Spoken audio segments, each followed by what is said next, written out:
Hi, my name is Michael. You're listening to the Under the Hat podcast. Now you may be asking, what is Under the Hat? And that's the question I'm trying to answer. You see, I've always liked food. And much like the villain from the film Ratatouille, I love it. But what always confused me is, well, where the heck did this come from? If I have a bowl of pasta sitting in front of me, composing that bowl is tomato puree, some, pasta noodles that are made up of grain and eggs and milk. And then you have, of course, the people who make the clay and fire it and make porcelain, and it puts it in that bowl, and somebody has to chop the basil and chop the garlic and put it all in there. And every single element of this beautiful, perfect little dish of pasta that's sitting in front of me is the result of thousands of people's actions coming together to make one unified, delicious thing, which is sitting in front of me. Now, I'm a little confused, because food seems to be a lot of things these days. In the 1980s and 60s, and the 60s, 80s, and 70s, there was a craze about getting as many vitamins as possible into one individual food. One little protein cube, or pill, or service, or experience, where you get all the nutrients you need, with none of the pesky flavors, or time spent together. And the answer to whether or not that works is a big fat no. Because people hated it. As they should, frankly. But my question is why? Why can't we just get a pure animal satisfaction out of eating a little nutrient cube on our desk every morning, every noon, and every night? I think there's something more. And I think I'm interested in finding out what that is. You see, the goal of this podcast is not just the food, although we are going to be talking about that. It's where it comes from. What made it? Who made it? How did this develop? How did we know we could eat that? Will this kill me? Maybe. I don't know. But we're going to find out. So the Under the Hat podcast was conceived with one idea in mind. I want to hear the story of food. There are a lot of examples of this in our society, of foods that are widely accepted that were developed under specific and unique circumstances. Take barbecue, for example. Barbecue is my favorite genre of food, for a lot of different reasons. But the biggest is because of how it originated. I mean, the flavor is great, don't get me wrong. But barbecue is something that can't be done quickly and be done right. You need to take the time to do it low and slow, to slowly get a dirt rub on there. Not actual dirt, that's seasoning, mind you. Smoke it for hours, get some buddies, maybe put it in a pit. You can't do it right and do it quickly at the same time. And where did that come from? Why do we buy tough cuts of meat and put it together and make it something absolutely delicious? We see barbecue began in the Bahamas and the South Americas during the time of colonization. The barbacoa was a series of wooden slats that someone would place over a low-burning fire. And the smoke from that fire would cure meats and sustain them for a long time. As barbacoa developed, it was realized that the slave population really could enjoy this. They say, quote-unquote, enjoy, but the reality was, this is early beef jerky. These are tough cuts of meat. It wasn't very nice, but it was a beginning. And so when the population native to the Bahamas and native to South America was enslaved, the barbacoa was developed and sort of perfected over time as these populations grew. And following the Civil War, when the slave population in the South was freed, barbecue was a big part of their life. And there's an important reason for that, especially for modern barbecue. It's because the average African American in the South couldn't actually buy nice cuts of meat. They wanted steak. They wanted high-quality chicken. But they had to buy the not-so-good stuff because of black codes and Jim Crow laws and the general air of persecution, prejudice, and segregation that still invaded the South.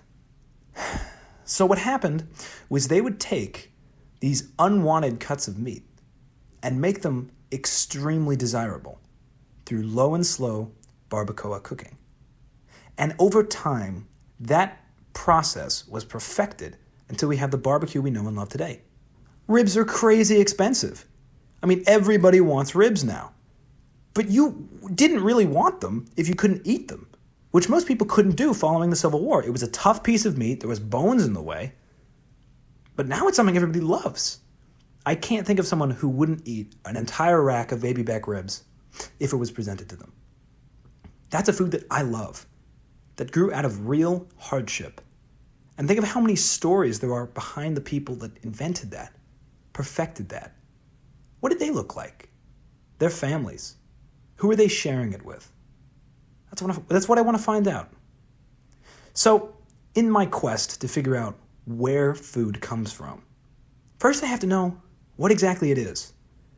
So I went to an institution of higher learning to ask college students, in the midst of their college experience, what food meant to them. What is it? Where do they get it?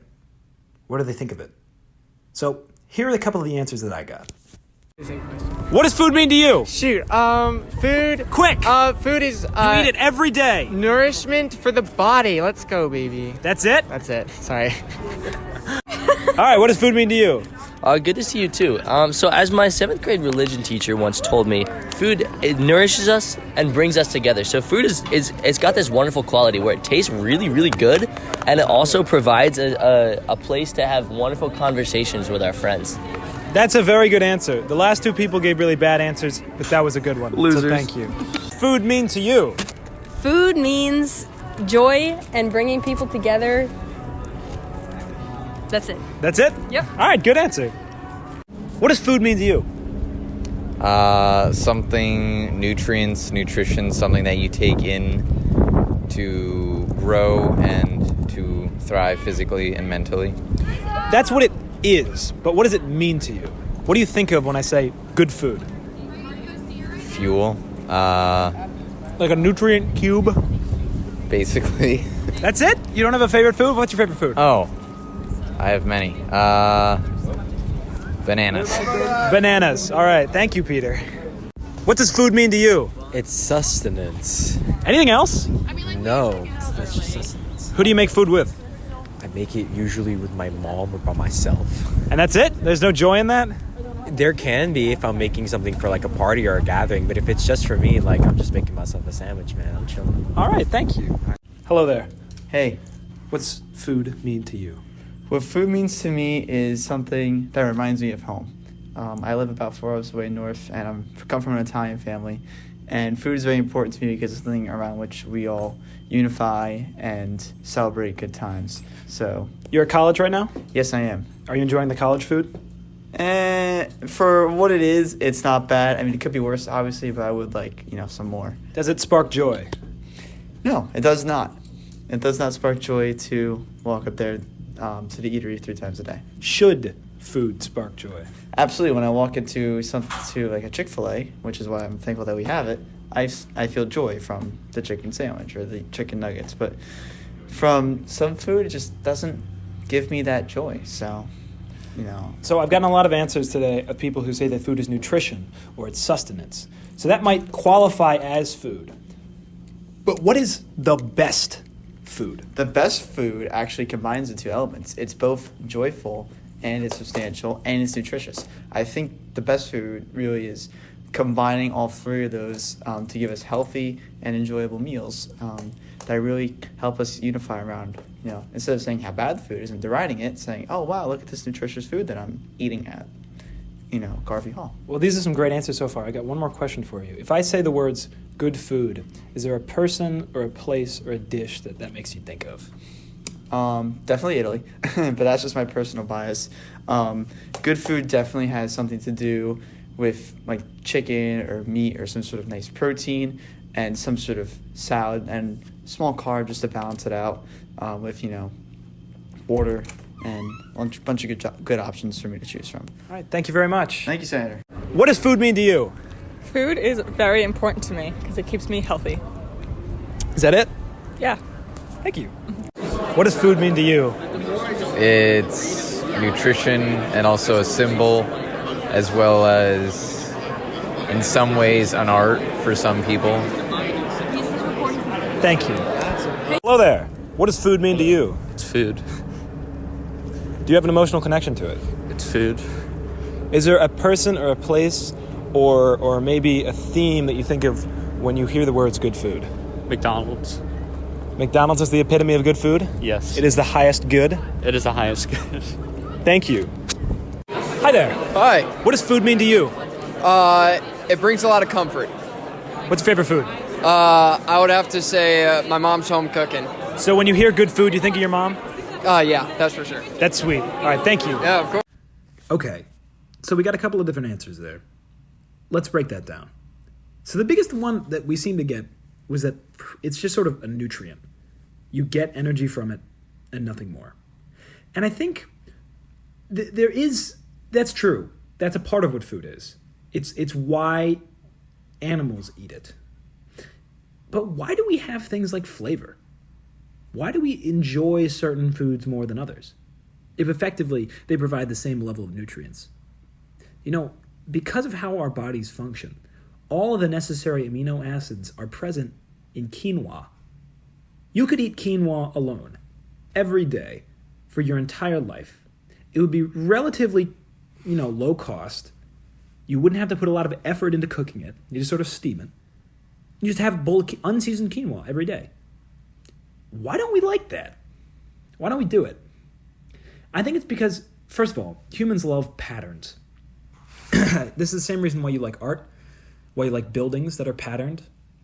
Some people work in offices where every floor looks exactly the same and it's a lot of sad, gray, individual cubicles. Why don't we like that very much? It feels like we want to leave those sorts of places. But then you go somewhere like a really beautiful building, like an ancient castle, and you feel much more called to stick around. Maybe it's a little drafty if it's old, but it's much more enjoyable to sort of be there and have it be slightly worse for you than to be in a gray, cubicle-filled, empty warehouse. Why is that? It's because humans like patterns and humans like things that are beautiful. And I think there's a lot of beauty that can be gleaned from food if we know where to find it. Now, some people did mention how it brought them together. I really like this idea. This means a lot to me. You see, some of the best food we enjoy in a given year is the food we have on special days where everyone comes together. A birthday cake. A birthday cake is eaten on your birthday. And yeah, you could go to the store and buy one yourself or make one yourself and eat it alone. But that would be sad, and it wouldn't feel right. So what do? Well, you go out, you get a group of your friends, they all come together, they sing happy birthday, and you eat the cake. And you eat it together. Why does eating a single birthday cake alone seem so wrong to us? And if it doesn't seem wrong to you, please consider if your friendships have been high quality enough. And I think the answer is because food is something that's really meant to bring us together. Everybody, throughout all of time and all of history, has eaten food. And we choose to make it taste really good. A big reason why people love to travel isn't just to, hear new languages and see new things. It's to try new foods. See, everybody likes to make it good. That's built into our genetic code. Even animals seem to have different flavor inclinations. They tested this in Russia. I'm pretty sure it was Russia. Where it might have been Canada actually, but besides the point, they tested it. They take a bear or a series of bears in a given area, and they know they're there because they keep coming out every night. And they put in, right outside this little, forest, 5 or 6 little jars of honey. And the bears tasted the honey, tasted the flavored ones, and they tended to prefer the more refined, more expensive stuff. Now, to a bear, clearly it's not just sustenance. There has to be another element there. There has to be flavor. It can't just be nutrients that we're eating. There has to be flavor, and I believe that there has to be community behind it. Birthday, that's one example of a community day where everybody eats something unified. Thanksgiving is a big one in the United States. You get a turkey. You get beer. You watch football. It's a whole holiday around food. And that doesn't just come from nothing. We don't have a holiday for paperclips, but paperclips are useful. If food was merely useful and didn't bring us some sort of joy or fulfill a deeper need in our heart, then why do we love it so much? Why do we gravitate towards it? I think that food is designed to be a unifier, and we are designed to love it as a unifying action. We are called to eat food and enjoy it together. It's as simple as that. Because at the end of the day, what do you want to do?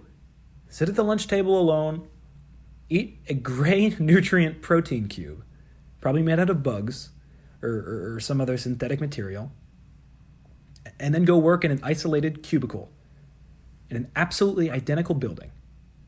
Or do you want to go out of your way, get some fresh ingredients from a farm,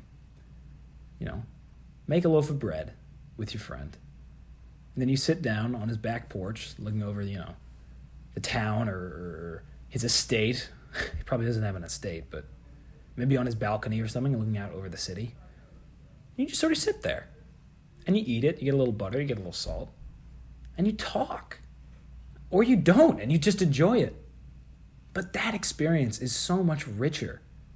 To be in a beautiful place, making a beautiful, enjoyable thing with people who you find that you genuinely love. Food calls us to do that. It's empirically shown that families who have dinner together every day tend to be closer, tend to stick together longer. Spouses that eat separately from each other have a higher divorce rate. I mean, we really are quite called to enjoy food together. So this is just the first podcast of many. But this is the thesis that we're going to start with. These are our first principles. The first is that we eat food as a nutrient. Yeah. We eat it to sustain us. So it's necessary from that level. And my second argument, and my second first principle, is that it's also necessary for us to enjoy it. Because otherwise, what kind of life are we living? And the third first principle, it's not necessary, but it's best when we enjoy it together.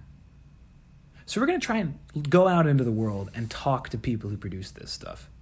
Find chefs and bakers and baristas and bartenders who make good food and good drink and get their take on it.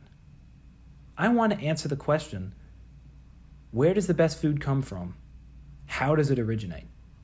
We talked about barbecue earlier. That came out of hardship. A lot of modern French cuisine, the really fancy stuff, actually developed during the French Revolutionary War, during the Napoleonic Wars, in times of danger. Humans are amazing, wonderful, creative creatures. And when we have an obstacle, we overcome it. And we don't just get the nutrients. We make it taste good because we want to give it to others. We want to show it as something that we produced and say, look at this thing that I did. I love this and I love you, so I'm giving it to you. Food is a lot of things, but it's also an expression of love. We go to Thanksgiving because we love our family. We love our neighbors. You invite friends to your birthday party because you love them. You give them birthday cake because you love them. You bring your friend food, it's a symbol of love. Every time you're sitting on the couch and you're watching TV and you're feeling very schlubby, or you're on your phone or something, and your friend throws a bag of chips and it hits you in the head, and you just sort of start eating them. Yeah, he did throw them at your head. Or he didn't throw them at you. In a way, that's an expression of love. So there's something more there. And I want to hear these stories. What drives people to create good food? The love that's behind that, the stories that are behind that. And most importantly, the people behind it. So thank you for listening. And if I don't see you, good afternoon, good evening, and good night.